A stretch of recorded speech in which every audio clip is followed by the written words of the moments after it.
안녕하세요. 우리 성형외과 강병수 원장입니다. 오늘은 이제 여름에 수술을 하는 게 좋은지에 대해서 제가 오늘 설명해 드리려고 하는데요. 성형외과는 이제 항상 수술이 일정한 건 아니고 성수기와 비수기가 되게 분명한 과거든요. 보통 사람들이 생각하는 이제 성수기랑 실제 성수기가 조금 다를 수도 있는데, 제가 오늘 말씀드릴 거는 성형외과가 이제 언제 가장 바쁘고, 그럼 이제 최근 같은 여름철에는 수술하는 게 좀 괜찮은지 요걸 제가 설명드리려고 합니다.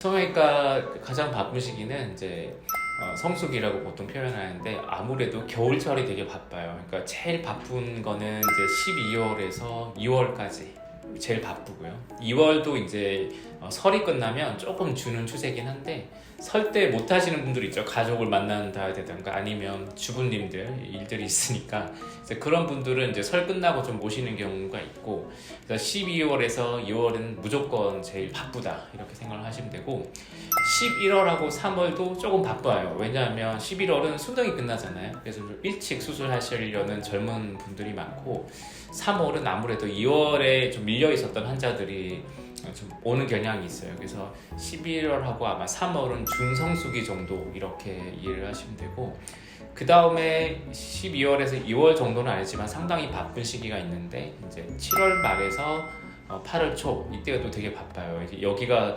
전통적인 휴가철이죠. 근데 이 휴가를 보통 요즘에는 직원 복지들이 되게 좋아져서 길게 받는 경우들이 많거든요. 그런데 7월 말에서 8월 초는 그래서 젊은 분들이나 직장인 분들이 휴가를 많이 내서 이제 수술을 많이 하는 또 하나의 성수기예요.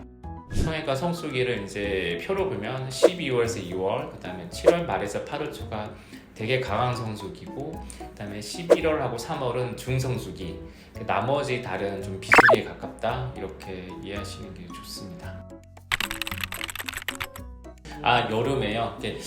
여름에 되게 많이 고민을 하거든요. 근데 실제로 직장인 분들이나 일이 많으신 분들이 여름 휴가철이 되게 좋은 시기거든요. 근데 왜 그러냐면 12월에서 2월까지는 그 구정이랑 이제 추석이 끼어 있죠. 그러니까 이제 가족들을 만나야 된단 말이에요. 가족들하고 시간을 많이 보내야 되는 분들이 많은데, 7월 말에서 8월 초는 보통은 개인적인 휴가죠. 그래서 그 가족들도 잘 모르고 그러니까 몰래 수술하기가 상당히 좋거든요. 그래서 휴가철에 여행을 안 가고 수술을 하시는 분들이 많이 있어요. 근데 이제 여기서 이제 많이 고민하는 게 덥단 말이에요. 그러니까 더우니까 이게 혹시 괜찮나 이런 고민을 많이 하시는데, 특히 젊은 분들보다는 연세가 좀 많으신 분들 중에 여름에 수술해도 되는지 많이 물어봐요. 근데 의학적으로는 사실 전혀 상관이 없어요. 왜냐하면 이게 여름에 수술한다고 염증이 더 잘 생기거나 그런 보고는 없거든요. 근데 약간 느낌상 저게 좀 안 좋을까 이렇게 생각하는데,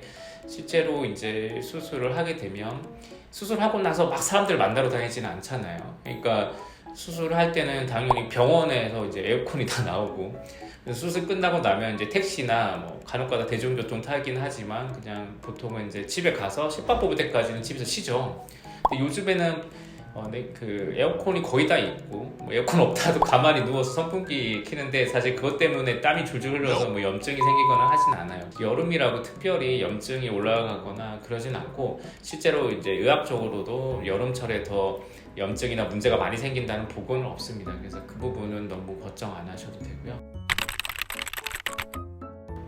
또 하나는 이제 햇살이 되게 세니까 이게 이제 상처가 좀 그 자외선 때문에 안 좋아질 수 있는지, 흉터 이런 걸 많이 물어보시거든요. 근데 수술하고 처음에 일주일 동안은 이제 덮여 있죠, 대기는 상처가. 그러니까 당연히 자외선을 접할 일이 많지는 않고, 실밥을 뽑고 나서 보통 이제 연고나 테이프를 바르게 되는데, 그 시기가 좀 잠깐이고, 실제로 이제 착색이 되는 시기는 이제 실밥을 뽑고 한 2주부터 이제 한두 달 사이에 많이 착색이 되는데, 사실 그때는 자외선 차단제를 발라줘야 흉이 좀 빨리 좋아지거든요. 근데 자외선이라는 게 여름이라고 해서 유달리 더 강하지는 않아요. 그러니까 겨울도 되게 선크림을 발라줘야 되거든요. 여름이 겨울보다 자외선이 두드러지게 세지는 않아요. 그래서 겨울도 여름과 마찬가지로 자외선 차단제를 잘 발라줘야 흉이 좀 빨리 좋아지는데, 그런 걸 감안하면 꼭 여름이라고 흉터 관리에 더 신경 쓸 필요도 크게 많지는 않습니다.